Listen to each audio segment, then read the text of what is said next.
Hello, everyone, and welcome back. Happy Sunday. I hope you're having a great day.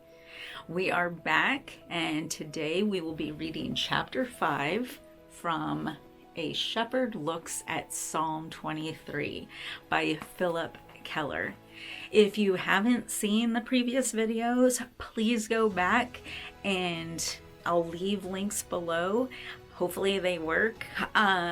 Where you can actually check out the other chapters. But if you just want to stay today and here as we go through chapter 5, that's okay too.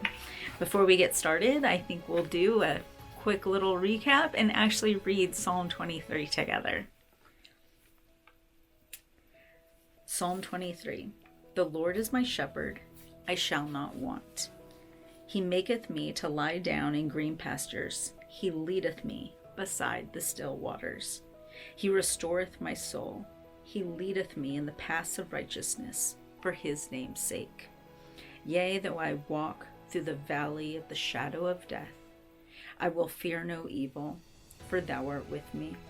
Thy rod and thy staff, they comfort me. Thou preparest a table before me in the presence of my enemies.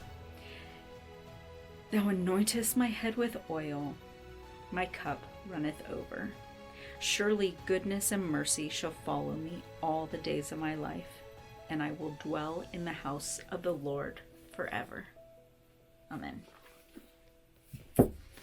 Now, chapter 5 is on the verse, He restoreth my soul. Let's get started. In studying this psalm, it must always be remembered that it is a sheep in the Good Shepherd's care who is speaking. It is essentially a Christian's claim of belonging in the family of God. As such, he boasts of the benefits of such a relationship. This being the case, one might well ask, why then this statement, He restoreth my soul? Surely it would be assumed that anyone in the Good Shepherd's care could never become so distressed in soul as to need restoration. But the fact remains that this does happen.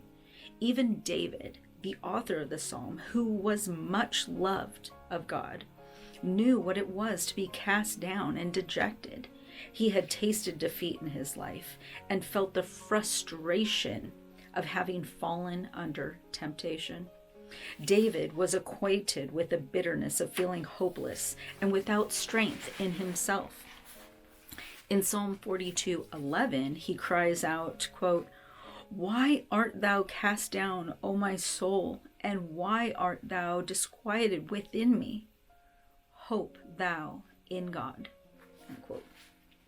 Now, there is an exact parallel to this in caring for sheep. Only those intimately acquainted with sheep and their habits understand the significance of a cast sheep or a cast down sheep. This is an old English shepherd's term for a sheep that has turned over on its back and cannot get up again by itself. A cast sheep is a very pathetic sight. Lying on its back, its feet in the air, it flays away frantically, struggling to stand up without success. Sometimes it will bleat a little for help, but generally it lies there lashing about in frightened frustration. If the owner does not arrive on the scene within a reasonably short time, the sheep will die. This is but another reason why it is so essential for a careful sheepman to look over his flock every day, counting them to see that all are able to be up and on their feet. If one or two are missing, often the first thought to flash into his mind is, one of my sheep is cast somewhere. I must go in search and set it on its feet again. One particular ewe that I owned in a flock of Cheviots was notorious for being a cast sheep. Every spring when she became heavy in lamb, it was not uncommon for her to become cast every second or third day. Only my diligence made it possible for her to survive from one season to the next. One year, I had to be away from the ranch for a few days, just when she was having her problems. So I called my young son aside and told him he would be responsible for her well-being while I was absent. If he managed to keep her on her feet until I came home, he would be well paid for his efforts. Every evening after school, he went out to the fields faithfully and set up the old ewe so she could survive. It was quite a task, but she rewarded us with a fine pair of twin lambs that spring. It is not only the shepherd who keeps a sharp eye for cast sheep, but also the predators. Buzzards, vultures, dogs, coyotes, and cougars all know that a cast sheep is easy prey and death is not far off. This knowledge that any cast sheep is helpless, close to death, and vulnerable to attack makes the whole problem of cast sheep serious for the manager. Nothing seems to so arouse his constant care and diligent attention to the flock as the fact that even the largest, fattest, strongest, and sometimes healthiest sheep can become cast and become a casualty. Actually, is often the fat sheep that are the most easily cast. The way it happens is this. A heavy, fat, or long fleece sheep will lie down comfortably in some little hollow or depression in the ground. It may roll on its side slightly to stretch out or relax. Suddenly, the center of gravity in the body shifts so that it turns on its back far enough that the feet no longer touch the ground. It may feel a sense of panic and start to paw frantically. Frequently, this only makes things worse. It rolls over even further. Now it is quite impossible for it to regain its feet. As it lies there struggling, gases begin to build up in the rumen. As these expand, they tend to retard and cut off blood circulation to extremities of the body, especially the legs. If the weather is very hot and sunny, a cast sheep can die in a few hours. If it is cool and cloudy and rainy, it may survive in this position for several days. If the cast sheep is an ewe with lambs, of course, it is a multiple loss to the owner. If the lambs are unborn, they, too, perish with her. If they are young and suckling, they become orphans, all of which adds to the seriousness of the situation. So it will be seen why a sheepman's attention is always alert for this problem. During my own years as a keeper of sheep, perhaps some of the most poignant memories are wrapped around the commingled anxiety of keeping account of my flock and repeatedly saving and restoring cast sheep. It is not easy to convey on paper the sense of this ever-present danger. Often, I would go out early and merely cast my eyes across the sky. If I saw the black-winged buzzards circling overhead in their long, slow spirals, anxiety would grip me. Leaving everything else, I would immediately go out into the rough, wild pastures and count the flock to make sure everyone was well and fit and able to be on its feet. This is part of the pageantry and drama depicted for us in the magnificent story of the 99 sheep with one astray. There is the shepherd's deep concern, his agonizing search, his longing to find the missing one. His delight in restoring it, not only to its feet, but also to the flock, as well as to himself. Again and again, I would spend hours searching for a single sheep that was missing. Then, more often than not, I would see it at a distance, down on his back, lying helpless. At once, I would start to run towards it, hurrying as fast as I could, for every minute was critical. Within me, there was a mingled sense of fear and joy. Fear it might be too late, joy that it was found at all. As soon as I reached the cast ewe, my very first impulse was to pick it up. Tenderly, I would roll the sheep on its side. This would relieve the pressure of gases in the rumen. If she had been down for long, I would have to lift her onto her feet. Then, straddling the sheep with my legs, I would hold her erect, rubbing her limbs to restore the circulation to her legs. This often took quite a little time. When the sheep started to walk again, she often just stumbled, staggered, and collapsed in a heap once more. All the time I worked on the cast sheep, I would talk to it gently. When are you going to learn to stand on your own feet? I'm so glad I found you in time, you rascal. And so the conversation would go, always couched in language that combined tenderness and rebuke, compassion and correction. Little by little, the sheep would regain its equilibrium. It would start to walk steadily and surely. By and by, it would dash away to rejoin the others, set free from its fears and frustrations, given another chance to live a little longer. All of this pageantry is conveyed to my heart and remind when I repeat the simple statement, He restoreth my soul. There is something intensely personal, intensely tender, intensely endearing, yet intensely fraught with danger in the picture. On the one hand, there is sheep so helpless, so utterly immobilized through otherwise strong, healthy, and flourishing. While on the other hand, there is the attentive owner, quick and ready to come to its rescue, ever patient and tender and helpful.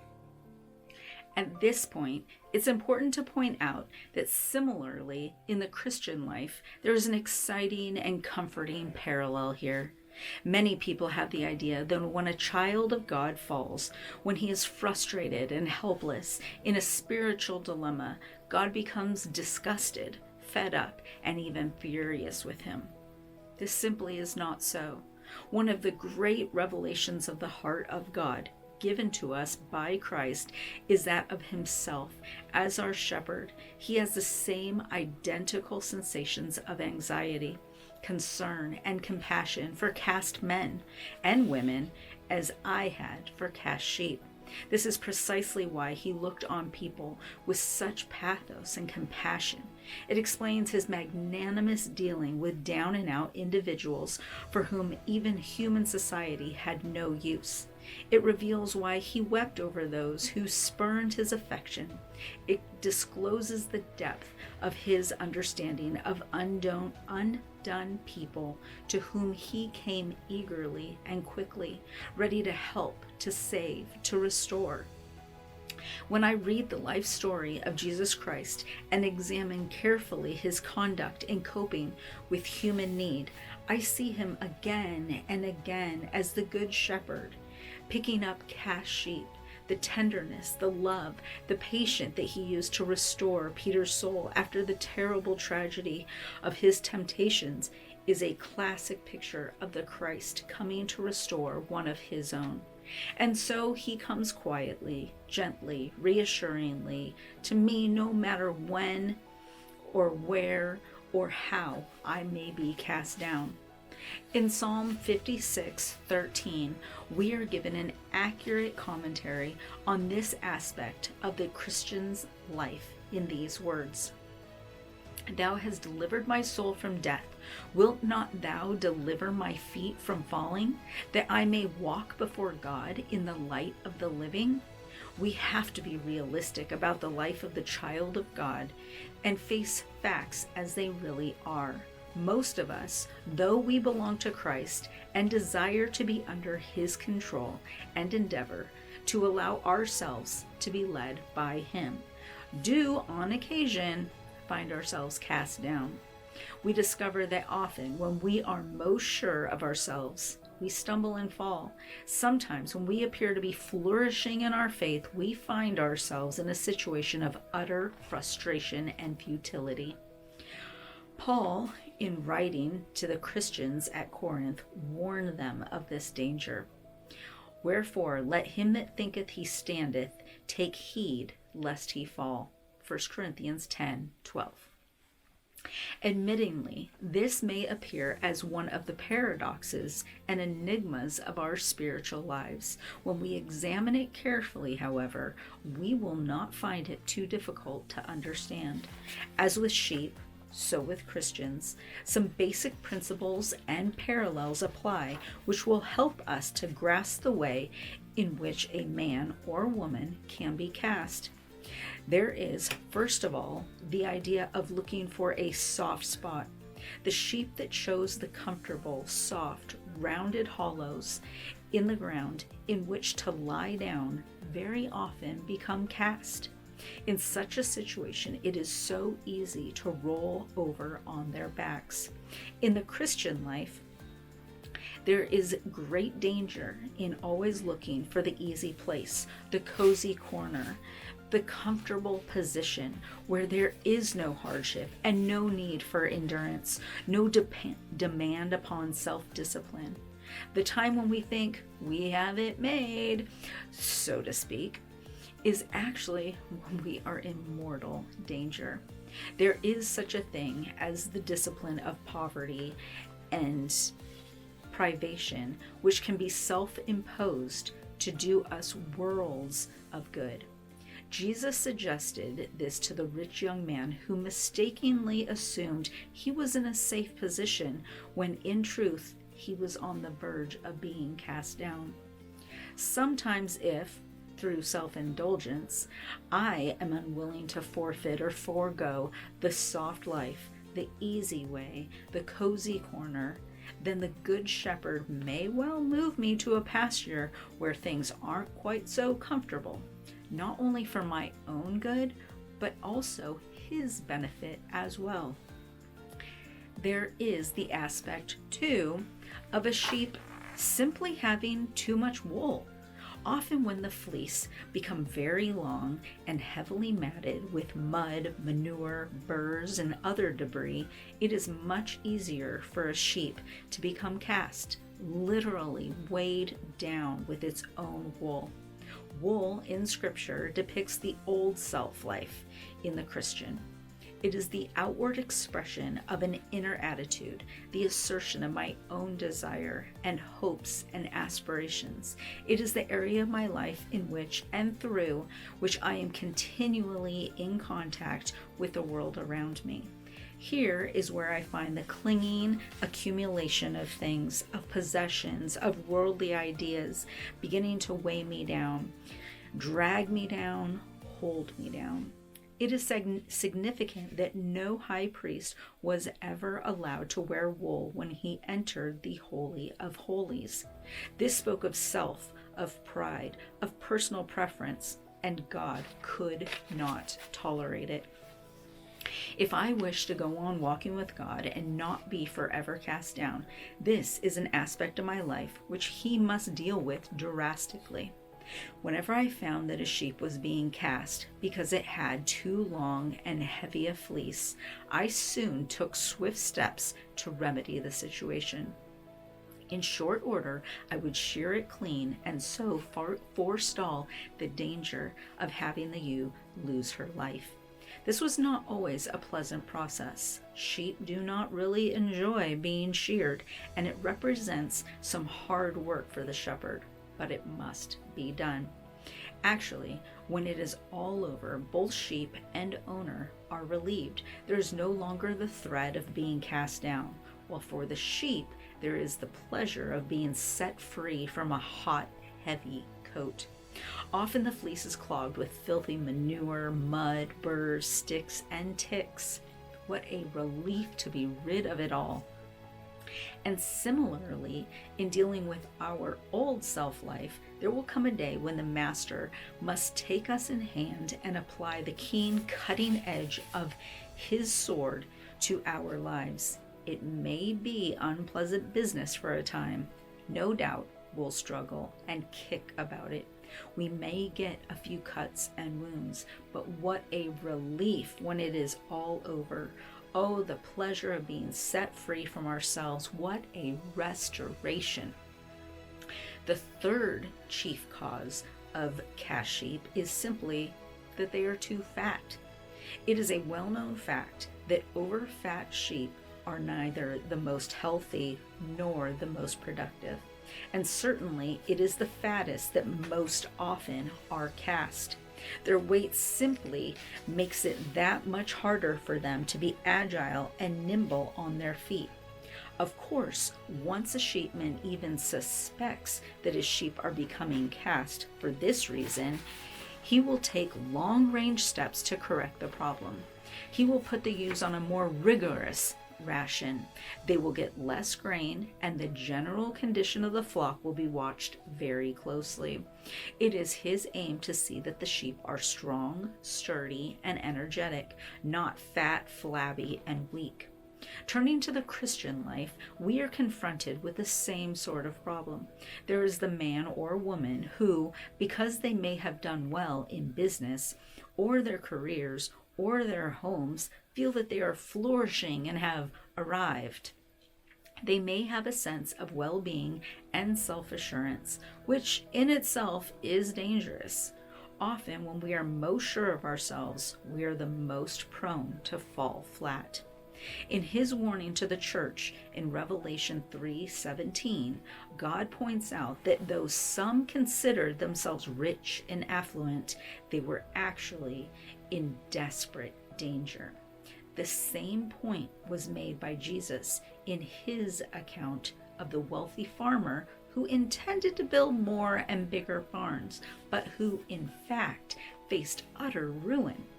Material success is no measure of spiritual health, nor is apparent affluence any criteria of real godliness. And it is well for us that the shepherd of our souls sees through this exterior and takes steps to set things right. He may well impose on us some sort of diet or discipline, which we may find a bit rough and unpalatable at first. But again, we need to reassure ourselves that it is for our own good, because he is fond of us and for his own reputation as the Good Shepherd. In Hebrews 12, we read how God chooses to discipline those he loves.